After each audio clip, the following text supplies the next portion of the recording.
다양한 분야의 명사를 초청해 삶의 지혜를 들어보는 시간, 지혜 다락방. 안녕하세요. 저는 김미진입니다. 오늘 지혜 다락방에서는 다양한 방송을 통해서 국민들의 건강을 책임지고 계신 국민주치의 오한진 교수님을 모셨습니다. 무대 위로 모시도록 하겠습니다. 큰 박수 부탁드립니다. 안녕하세요. 네, 교수님 나와주셔서 반갑습니다. 네네네, 반갑습니다. 저희 시청자 여러분들께 소개 좀 부탁드리겠습니다. 네.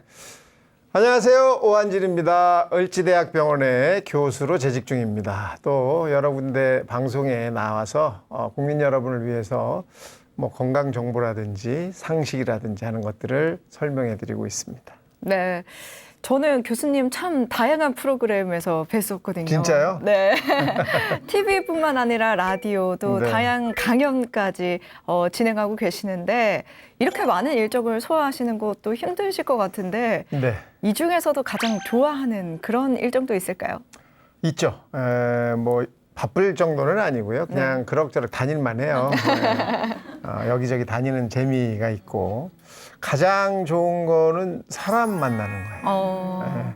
네. 저랑 똑같은 직업이 아닌 사람들, 그런 사람들을 만나서 서로 깊은 대화도 하고, 네. 뭐 농담도 하고, 뭐 어떤 사람을 뭐 좀 이렇게 헐뜯기도 하고, 뭐 우리끼리 하는 그런 얘기들 있잖아요. 네. 약간 수다스럽기도 한 그런 이야기를 할 때가 가장 즐겁습니다. 네. 이렇게 사람 만나는 일을 좋아하신다고 했는데 네. 원래 꿈은 의사였는지 그것도 궁금하네요. 저희는 너무 어릴 때 꿈을 만들고 그 꿈을 하려고 하는 그런 경향이 옛날부터 네. 있어요. 그 아직 자아도 형성되지도 않았는데 막 내 꿈은 뭡니다 이러고 다니고 세상을 아직 경험도 못했는데 근데 저도 비슷하게 이제 그런 시기가 있었습니다. 그래서 제가 다 만들어지지 않았을 시기에 제 아버님께서는 저를 이 법관을 만드시겠다고 이제 이 본인의 꿈을 저한테 이제 입혀놓으신 거죠. 근데 다니다 보니까 그때가 이제 우리 때는 문과 이과로 나눠져 있다 보니까 문과를 다니니까 너무 재미가 없어요. 저랑 안 맞아. 그래서 이과로 바꿨어요. 그래서 이과를 바꾸고 나니까 갈 데가 뭐 몇 군데 없더라고요. 그래서 하다 보니까 네. 정말 하다 보니까 이 정도면 공부를 굉장히 잘하셨을 텐데. 저는 이제 그런 말씀들을 하실 때마다 이런 말씀을 해드려요. 사람은 누구나 다 한 가지씩 잘하는 게 있습니다. 그걸 이제 이 뭐랄까 탤런트가 있다 뭐 이렇게 얘기를 하는데 공부도 탤런트 중에 하나예요. 가수 중에 음악을 배워서 잘하는 가수는 거의 없어요.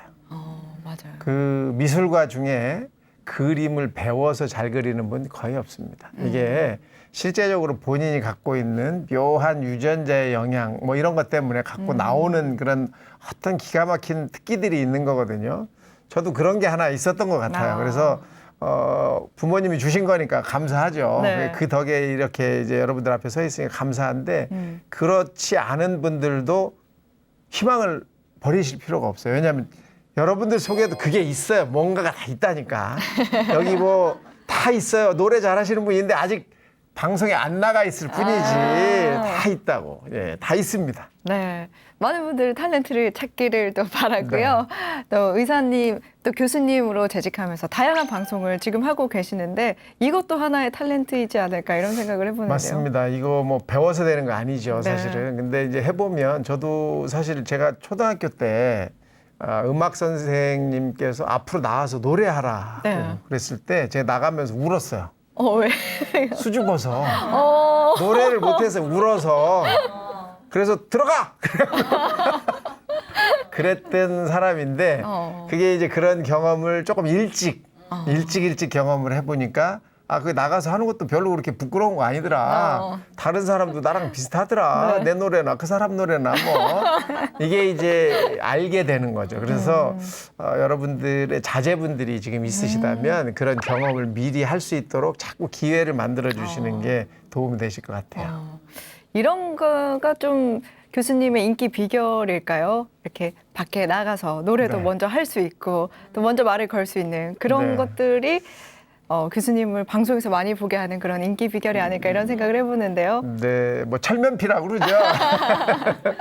예, 약간 이제 얼굴이 두껍다 뭐 이런 말씀을 하는데 그게 맞는 것 같아요. 그런 게 있어야 사람들한테 좀 다가갈 수 있고 두 번째는 말이 좀 언어가 쉬워야 되거든요. 이 어려운 말을 쓰면 다 싫어하잖아요. 네. 우리도 뭐 텔레비나 냉장고를 사러 갔는데 그 안에 들어간 게 뭐 복잡한 얘기를 하면 아 됐어 누가 그거 물어봤어 값이 얼마냐고 딱 이렇게 이제 좀 네. 쉬운 말을 잘 골라서 쓸 수 있도록 하는 것이 이제 조금 알아듣기가 쉬우시니까 네. 저를 자꾸 쳐다봐 주시는 거 아닌가 이런 생각입니다. 이렇게 또 잠시나마 이야기를 나누니까 오늘 또 교수님께서 어떤 강의를 해주실지 굉장히 기대가 많이 되는데요. 네. 오늘 강의는 어떤 강의 준비해 주셨나요? 예, 저한테 이제 괴롭다고 오시는 분들이 굉장히 많은데 그 중에서 이 스트레스랑 연관된 그런 느낌, 그런 힘듦, 뭐 그런 아픔을 가지고 오시는 분들이 많습니다. 그래서 오늘 제가 준비한 내용은 그런 스트레스와 건강에 대한 이야기 여러분께 좀 들려드리도록 하겠습니다. 네, 그러면 오늘 지혜 다락방 오한준 교수님과 함께하는 강의 지금 바로 시작하도록 하겠습니다. 큰 박수 부탁드립니다. 오늘 제가 여러분들께 드릴 말씀은 이 스트레스와 건강에 대한 이야기인데요. 잘 들어두시면 동네에서 아주 훌륭하신 분이 되실 수 있어요. 스트레스가 뭔지 알기는 알 것 같아. 그죠? 스트레스 모르는 사람이 없죠. 스트레스라는 단어를 모르는 사람 한 명도 없습니다. 근데 설명을 해보세요. 그러면 말을 못해요. 그래서 제가 정의를 좀 했어요. 스트레스는 어떤 사람이나 어떤 일이나 어떤 환경이나 어떤 돈을 겪으면서 받은 내 마음의 상처다. 자, 이 스트레스는요, 먼지 같은 거예요, 먼지. 스트레스도 언제 나한테 오는지 내가 잘 몰라요. 그게 먼지 같다고 하는 거야. 언제 쌓이는지 내가 잘 구별할 수가 없어. 그래서 여러분이 대처하기가 어려워요.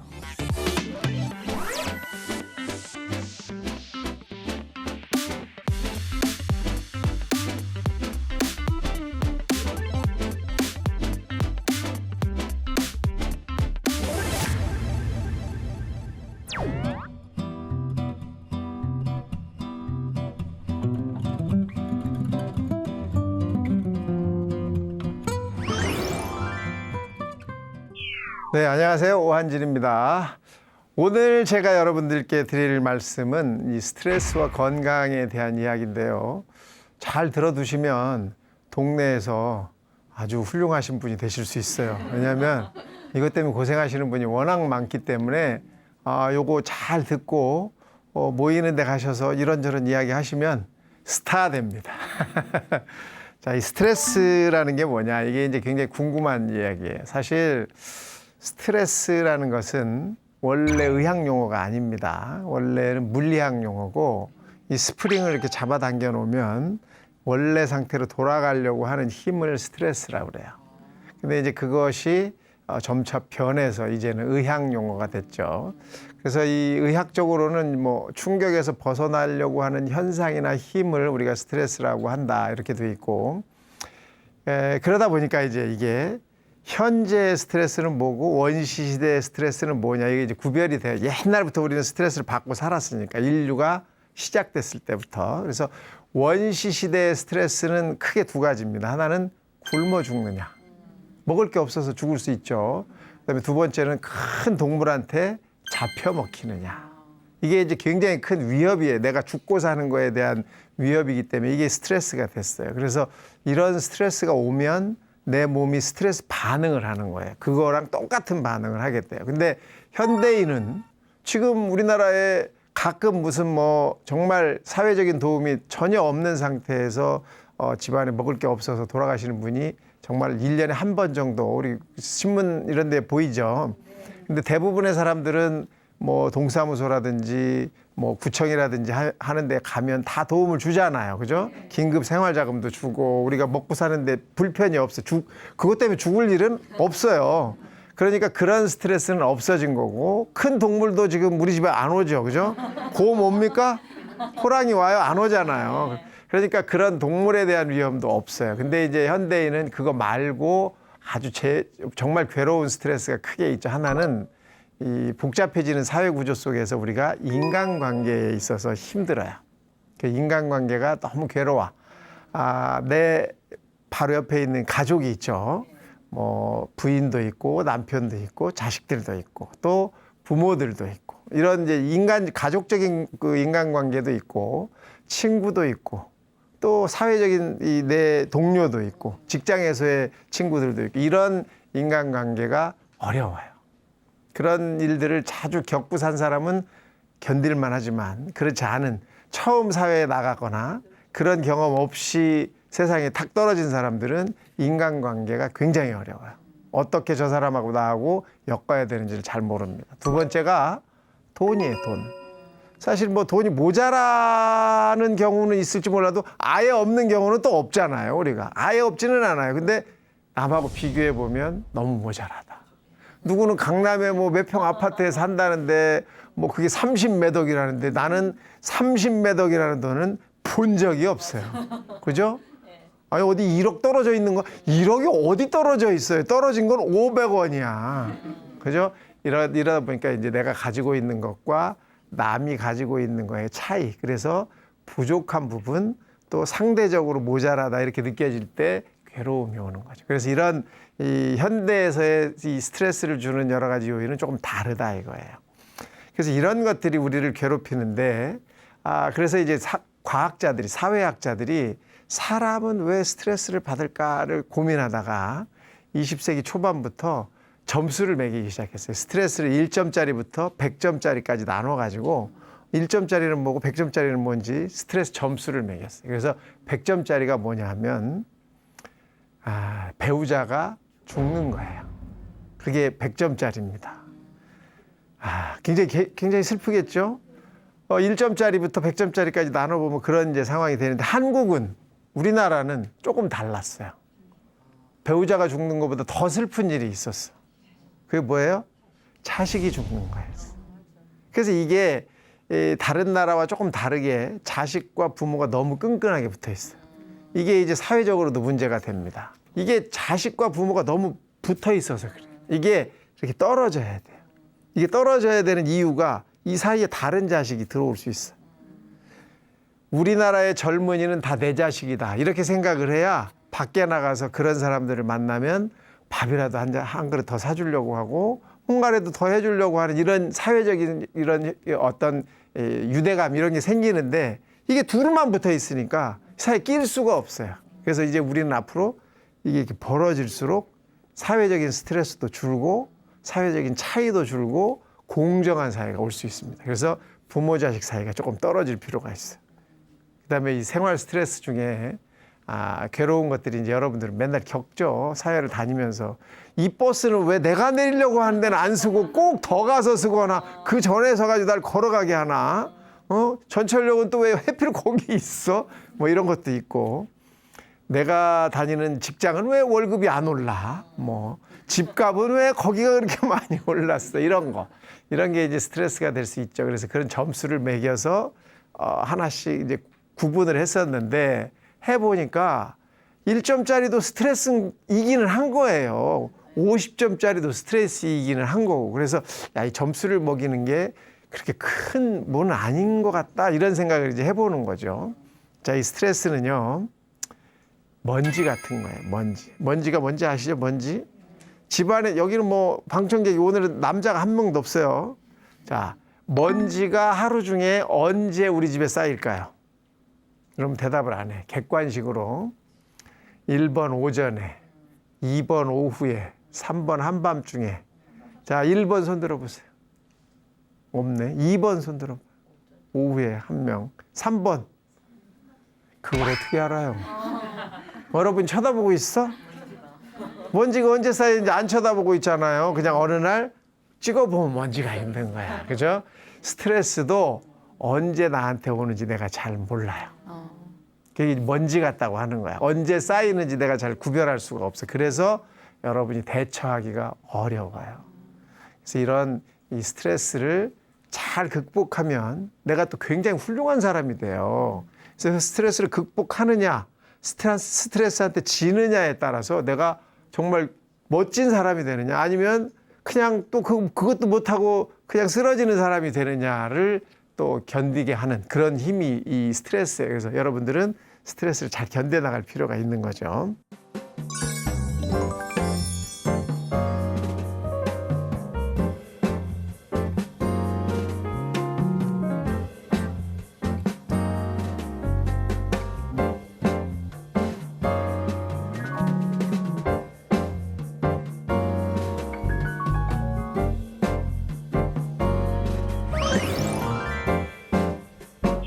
이러다 보니까 스트레스가 뭔지 알기는 알 것 같아. 그죠? 스트레스 모르는 사람이 없죠. 스트레스라는 단어를 모르는 사람 한 명도 없습니다. 근데 설명을 해보세요. 그러면 말을 못해요. 그래서 제가 정의를 좀 했어요. 스트레스는 어떤 사람이나 어떤 일이나 어떤 환경이나 어떤 돈을 겪으면서 받은 내 마음의 상처다. 다시 한번 해볼까요? 어떤 일이나 어떤 사람이나 어떤 환경이나 어떤 돈을 겪으면서 받은 내 마음의 상처다. 그러니까 남이 물론 줬을 수도 있지만 실제적으로는 나 안에서 일어나는 거예요. 이렇게 한번 받은 마음의 상처는 그 일이 해결돼도 그 사람이 나한테 와서 10,000번을 빌어도 그 환경이 좋아져도 그 돈이 나한테 다시 돌아와도 사라지질 않아요. 마음의 상처는 내 기억 속에 가 있어요. 그러니까 기억을 지울 방법이 없어. 지우개로 지울 수도 없고 약물로 지울 수도 없고 수술로도 지울 수가 없어요. 여러분 마음에 생긴 상처는 죽을 때까지 같이 갑니다. 어려운 거예요. 그러니까 함부로 옆 사람한테 스트레스 좀 그만 받아. 너는 왜 이렇게 스트레스를 받고 살아? 이런 소리를 하시면 안 돼요. 그리고 여기 한 20명이 있다고 해도 제가 하는 말을 받아들이는 내용이 서로 다 다르고 상처받는 정도가 서로 다르기 때문에 똑같은 상황에 똑같은 사람이 100명이 있었어도 다 느끼는 바가 다르다 이거예요. 엄청 어려운 거예요. 이 스트레스는 함부로 말할 게 아니에요. 이 스트레스는 그래서 사라지지 않으니까 내 기억 속에 자꾸 쌓입니다. 태어나기 전에 내 어머니가 나를 임신했는데 매일 나가서 욕하고 싸우고 술 먹고 담배 피우고 그럼 애가 어떻게 돼요? 스트레스를 받죠. 당연히 받는 거예요. 태어났더니 우유도 안 주고 기저귀도 안 갈아주고 때리고 학교도 안 보내고 학교 갔더니 또 공부를 못하네 왕따 당하고 사회에 나왔더니 취직도 안 되고 돈도 못 벌고 결혼했더니 결혼도 실패하고 애는 말 안 듣고 이게 자꾸 쌓여서 드디어 내가 견딜 수 있는 힘을 넘어가면 그때부터 우리 몸이 아파져요. 그런데 이건 감정적인 거잖아요.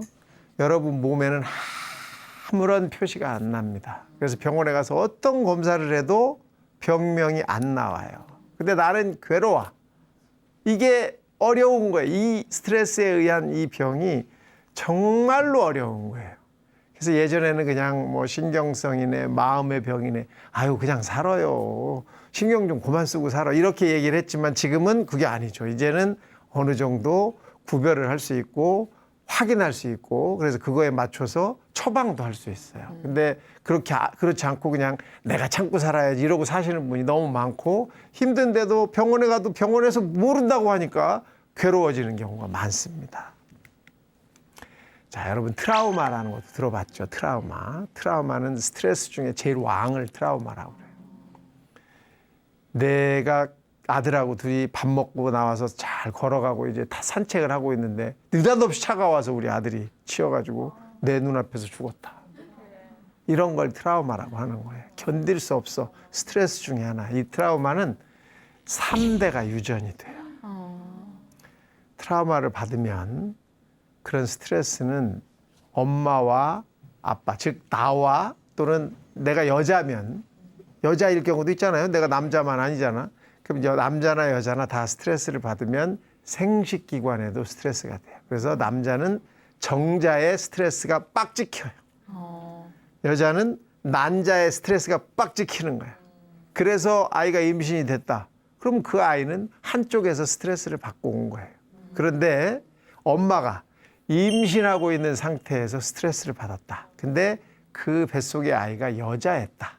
그러면 엄마도 스트레스 받고 이 아이도 스트레스 받고 여자아이는 태어날 때 난자를 이미 만들어진 난자를 가지고 나와요. 그 난자도 스트레스를 받아서 나와. 그러니까 1대, 2대, 3대까지 스트레스가 연결이 되는 거예요. 이게 우리가 함부로 막 말할 수 있는 게 아니라는 거죠. 이해가 되시죠? 네. 충분히. 자, 이렇게 스트레스를 받으면 우리 몸에 아까도 말했지만 이제 증상이 나타난다고 그랬는데 그럼 어떤 증상이 나타나냐면 사실은 스트레스를 받으면 우리 몸은 그걸 이겨내기 위해서 굉장히 노력을 해요. 이 뇌가 스트레스를 받는 거잖아요.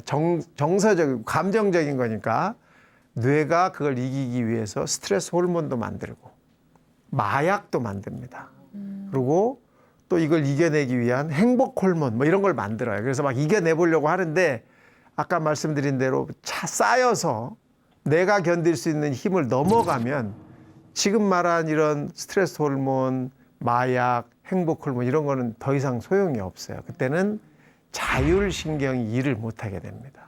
이 자율신경이라고 하는 것은 여러분을 저절로 살아나게 만들어주는 거예요. 여러분이 살아있는 것은 자율신경이 살아있기 때문이에요. 뇌사자라는 사람이 있어요. 뇌가 죽은 거죠. 그 사람은 죽은 사람이 아니에요. 왜냐하면 자율신경은 뇌 속에 있지 않아서 뇌가 사망해도 자율신경은 살아있어요. 그 자율신경이 살아있으면 나를 살아있는 일을 하기 때문에 심장이 뛰고 숨을 쉬고 온몸의 온도를 맞추고 혈압과 당을 조절해주고 잠을 자게 하고 먹으면 음식물을 소화시키고 이런 일을 저절로 하는 게 자율신경이기 때문에 뇌가 죽어도 자율신경이 살아있으면 여러분은 살아있는 거예요. 그걸 식물인간 상태라고 해요. 그죠? 그 일, 지금 말한 심장이 뛰고 숨 쉬고 온도를 맞춰주고 먹으면 소화를 시키고 당이나 또는 혈압을 조절해주고 잠자게 하고 분비물을 나오게 하는 이런 일은 저절로 일어나는 거예요. 내가 하라고 하는 게 아니에요.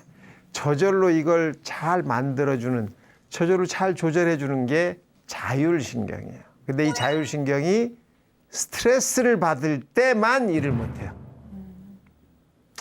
그래서 자율신경의 능력이 아까 말한 한계점을 스트레스가 넘어가서 일을 못하게 만들면 그때부터 이 저절로 하는 일이 안 돼요. 그래서 심장이 두근거리고 숨이 자꾸 차다고 하고 손발이 시리다고 하고 소화가 안 돼요. 자꾸 구역질 나요. 밥맛이 떨어졌어요. 이런 소리를 하고 고혈압 당뇨병이 오고 잠을 못 자고 분비물이 안 나와서 입이 마르고 이런 일들이 생기는 거예요. 근데 그런 일로 병원을 가서 검사를 해보면 아무 병이 없는 거예요.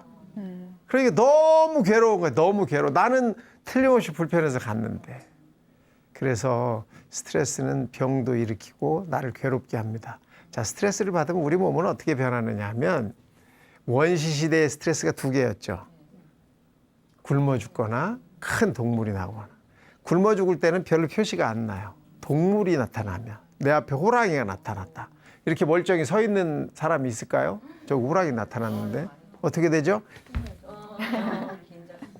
호랑이랑 싸우든지 도망을 가든지 해야 되니까 자세를 낮추고 주변을 살피는 거예요. 그러면서 머리가 돌아가. 그죠? 막 돌아가는 거. 싸워야 될까? 도망가야 될까? 왜? 호랑이가 한 마리인데 키가 한 1m도 안 돼. 그러면 야, 저거 한번 싸워볼 만 하겠는데. 근데 한 마리인데 2m가 넘으면 나보다 더 커. 싸울 거리가 안 되잖아요. 근데 한 마리인데 작은데 뒤에 또 몇 마리가 더 있어. 이런 걸 다 보고 정리해서 머리가 막 돌아가서 싸울지 도망갈지 정하는 거예요. 그러니까 머리가 제일 먼저 막 도는 거야. 그다음에 눈이 커져. 왜? 정보를 많이 봐야 돼. 여기저기. 그다음에 숨도 막 쉬고 심장도 두근거려. 왜? 싸우든지 도망가든지 힘을 써야 되니까. 그 나머지 일들은 내 몸에서 안 일어나는 거예요. 예를 들어서 이세를 만들기 필요한 일, 정자를 만든다거나 뭐 난자를 만들어서 달달이 생리를 한다든지 이런 일이 안 생기는 거예요. 그러니까 스트레스를 많이 받으면 여자는 생리를 딱 안 해요. 또는 생리를 여러 번 해, 막 불규칙하게. 남자는 정자가 잘 안 만들어져. 이게 이제 내가 스트레스를 받고 있구나를 알 수 있는 좋은 증거예요. 그거보다 더 좋은 증거가 하나 있어요. 손발에 땀이 나. 손발에 왜 땀이 나느냐? 스트레스를 받아 호랑이가 앞에 있어요. 싸우든 도망을 가든 손발에 조금 땀이 나야 뭘 쥐고 안 놓쳐요. 도망을 가도 나무 위로 도망을 가려도 약간 땀이 있어야 나무를 잘 잡고 올라가는 거예요. 땀이 하나도 없으면 쭉 미끄러지는 거예요. 지금 여러분들 손발바닥에 땀 나는 사람 한 번 있어요? 없죠. 시험을 안 보잖아. 요 강의를 하고 시험을 본다고 하면 막 쓰고 뭐 외우고 해야 되고 막 땀 난단 말이야. 이 손발에 땀 나는 게 내가 스트레스를 지금 받고 있는 현상이 그런 상황이냐 아니냐를 여러분한테 알려주는 거예요. 스트레스는 두 가지 방향으로 우리를 괴롭힙니다. 하나는 이 자율신경의 문제를 일으켜서 문제를 주고, 두 번째는 활성산소를 만들어서 우리 몸에 해를 주게 돼요. 자, 이 자율신경에 대한 얘기는 조금 전에 설명을 했는데 조금 더 재미나게 설명을 할 그런 예가 있어요. 우리 몸에 급성 스트레스가 오면 스트레스 호르몬이 확 만들어집니다. 예를 들어서 내가 7시에 서울역에서 누구를 만나서 내가 빌려준 돈 500만 원을 받기로 했어요. 근데 그 사람이 7시에서 10분 지나면 가야 돼. 그러니까 나한테 돈을 못 주고 가는 거야. 나는 지금 그 7시까지 가려면 지금 요 열차를 타야 돼. 이 전철을 타야 되는 거야. 근데 전철 문이 닫히고 있어. 그럼 내가 어떻게 해야 돼요? 뛰어야지. 나를 뛰게 만드는 호르몬이 몸에서 확 나오는 거야. 그게 이제 급성 스트레스 호르몬이 나오는 거예요. 그래서 이게 한 번 나오면 내가 사는 거예요. 뛰어서 그 열차를 타고 가서 500만 원을 받잖아. 근데 이게 계속 나오면 매번 뛰면 내가 해가 돼. 내 몸에 해가 돼. 그래서 그런 스트레스가 한두 번 있는 건 내가 그 스트레스 호르몬이 나오게 해서 나를 살려주지만 너무 자주 있으면 내가 괴로워요. 만성 스트레스라는 거는 우리 딸이 시집을 간 지가 3년 됐는데 한 일주일 전부터 우리 집에 와서 안 가. 안 가. 아, 가! 안 가. 왜 안 가? 안 가고 싶어. 이렇게 계속적으로 나한테 스트레스를, 이런 게 이제 만성 스트레스인 거죠. 이때도 정말 괴로움이 와요. 자, 근데 이런 게 쥐 실험을 통해서 아주 확실하게 보여요. 쥐를 실험하는, 쥐한테 스트레스를 주는 방법이 여러 가지예요. 물에다 빠치는 수도 있고, 쥐 몸에 딱 맞는 통에다 콱 끼워 놓는 방법도 있고, 미로를 만들어서 거기에 여러 군데에다 밥을 주는데 밥을 못 먹게 이렇게 막아 놓는 방법이 있어요. 그래서 이제 미로 속에다 쥐를 넣고 밥을 다 놓은 다음에 유리판에 구멍을 뚫어가지고 냄새도 나고 보이게 만들어 놓은 다음에 못 먹게 만들어 놨어요. 첫 번째 밥을 찾으면 먹어보려고 하는데 안 되잖아요. 냄새도 나고 다 보이는데 못 먹잖아. 바로 나와요. 두 번째 밥을 찾았어요. 못 먹잖아요. 또 나와요. 세 번째 밥부터는 이제 싸웁니다. 유리판과 싸워요. 깰라고 하고 막 쳐박아. 이걸 넘어가면 한 번 더 갈 때마다 더 세져. 그래서 마지막 한 5번째쯤 가면 사람이 손을 넣으면 도망가야 되잖아요. 사람 무서운 거니까. 우리가 무섭잖아요. 생쥐한테는. 손을 넣으면 손을 물어요. 이제는 죽자 살자 덤비는 거야, 이제. 나 열받았으니까 눈에 뵈는 게 없어, 나 지금. 그런 표시가 우리 사람도 똑같다, 이거. 그래서 연속적으로 3번 실패를 하면 싸우게 돼 있어요. 연속적으로 3번 내가 하려고 했던 게 안 되면 여러분 화를 스스로 잘 조절하기 어려운 상황이 돼요. 그래서 그런 일이 안 생기도록 하는 게 굉장히 중요한 거예요. 스트레스를 받으면 우리 몸은 한 번 받으면 스트레스 호르몬이 샹 올라가가지고 내가 그 스트레스를 이겨낼 수 있게 만들어줍니다. 근데 연속해서 2번, 3번 스트레스가 오면 저만큼 스트레스 호르몬이 못 나와요. 그러니까 스트레스를 이겨낼 힘이 내 몸에서 안 만들어지는 거야. 큰 스트레스냐 아니냐가 중요한 게 아니라 연속적으로 오는 스트레스냐 아니냐가 훨씬 중요하다 이거예요. 자, 스트레스를 아까도 말했지만 3번 이상 실패를 하면 문제가 생긴다고 그랬잖아요. 6번째 되면 최고로 내가 지금 괴롭다는 표현을 하게 되고, 스트레스를 받자마자 여러분 몸은 기가 막히게 뇌와 골수가 연결돼 있기 때문에 이 골수에서 염증 세포를 만들어요. 그래서 우리 몸에 스트레스를 받자마자 바로 염증 세포가 확 나와요. 이 염증 세포가 어디로 가느냐 하면 뇌로 갑니다. 뇌 속에는 혈관과 뇌 사이에 막이 3개가 있어요. 그래서 잘 통과를 할 수 없어. 근데 염증 세포는 내 몸에서 만들어진 세포이기 때문에 이걸 잘 통과해요. 그래서 뇌로 들어간 다음에 형태가 바뀌어요. 잡아먹는 세포로 바뀝니다. 뭔가를 잡아먹는 세포. 그래서 뇌를 자극하면서 여러분이 반응을 하게 돼요. 어떤 반응? 화난 반응을 해요. 막 싸우고 자고 덤비고 욕하고 소리 지르고 이런 이 화난 반응을 하게 돼요. 그게 지금 말씀드린 대로 스트레스를 6번 정도 받으면 최고가 돼요. 이게 얼마나 지속이 되느냐 하면 8일 정도 지속이 돼요. 이 염증 세포가 사라지지 않아. 그래서 이때는 일주일 정도는 조그마한 스트레스가 또 오면 또 폭발을 하는 거예요. 그러니까 부부싸움을 TV를 부실 정도로 했다. 그러면 한 일주일은 안 만나는 게 좋다. 이거. 만나면 또 자극이 되니까. 완전히 사라지는 데는 얼마나 걸리느냐? 거의 한 달 가까이 걸린다. 그래서 한 달 정도가 지나야 차분히 가라앉은 마음으로 대화를 할 수가 있다. 그전에는 만날 때마다 자극이 더 될 수 있다. 이런 얘기예요. 이해하셨어요? 네. 싸우지 마라 이거예요.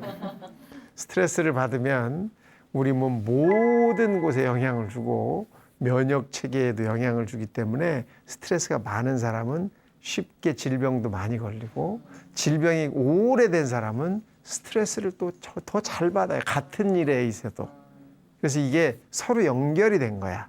우리 몸은 내가 외부에서 어떤 일을 당했느냐, 그 당한 것 때문에 나는 어떻게 변했느냐, 내가 변했으니까 외부의 일을 내가 또 어떻게 받아들이냐가 서로 다 연결이 돼 있다 이거죠. 그래서 여러분은 하나의 우주랑 똑같은 거예요.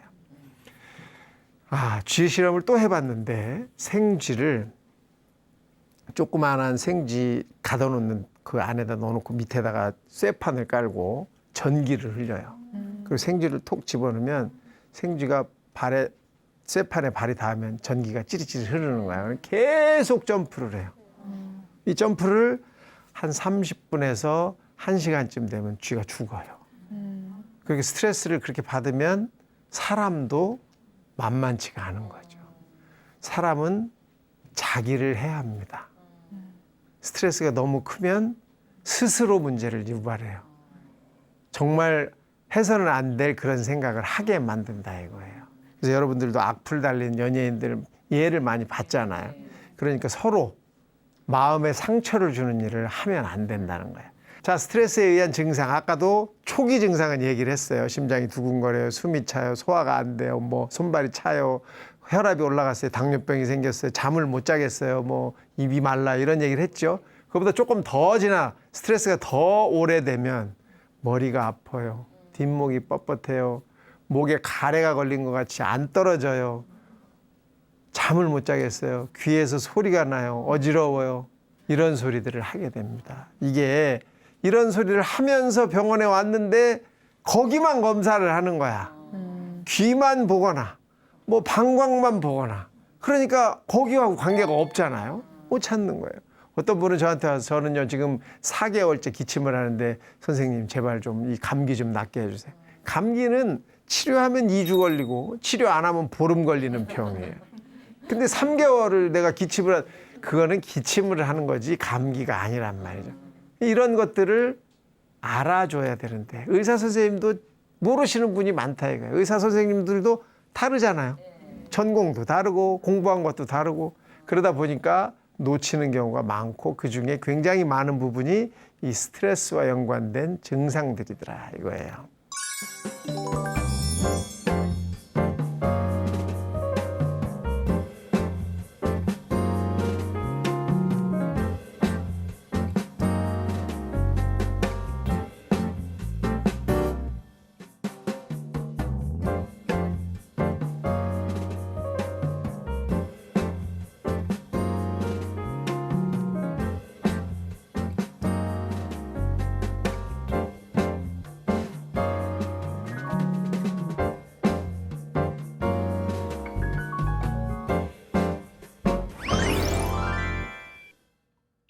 남자와 여자 누가 더 이 스트레스를 받느냐 이게 이제 또 중요한 부분인데 남자와 여자는 똑같은 동물 같아 보이지만 감성이 다르다.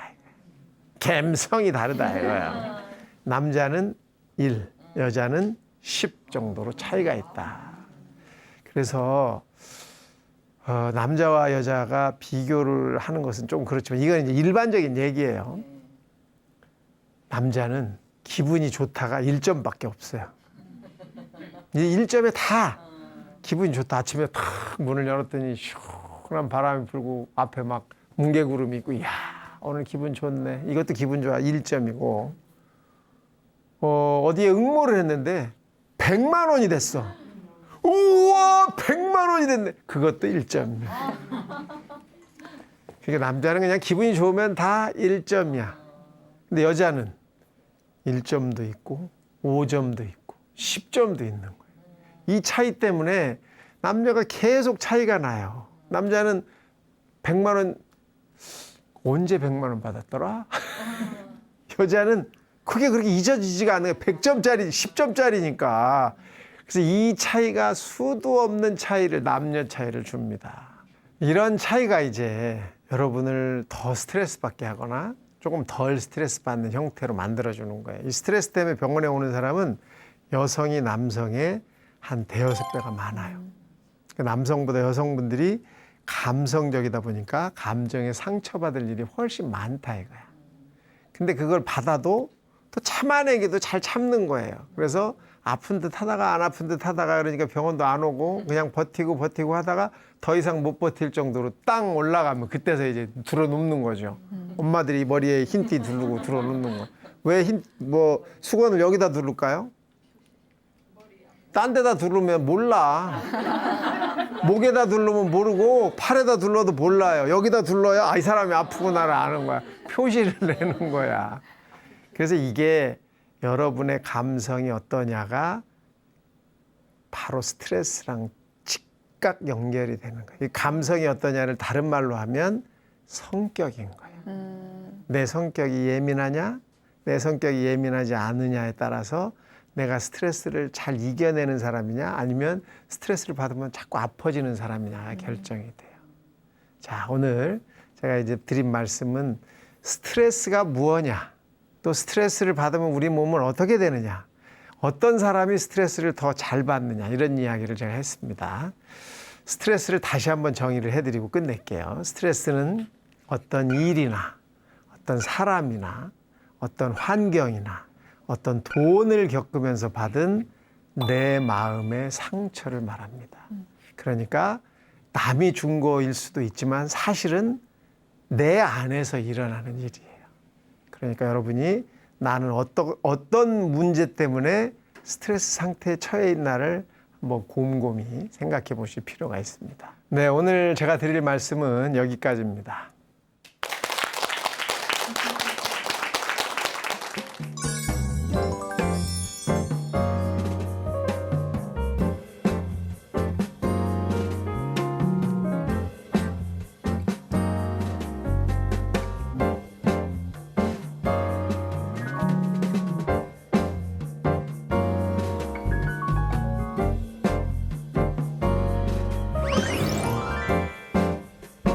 네, 오늘 귀한 강연 감사드립니다. 네.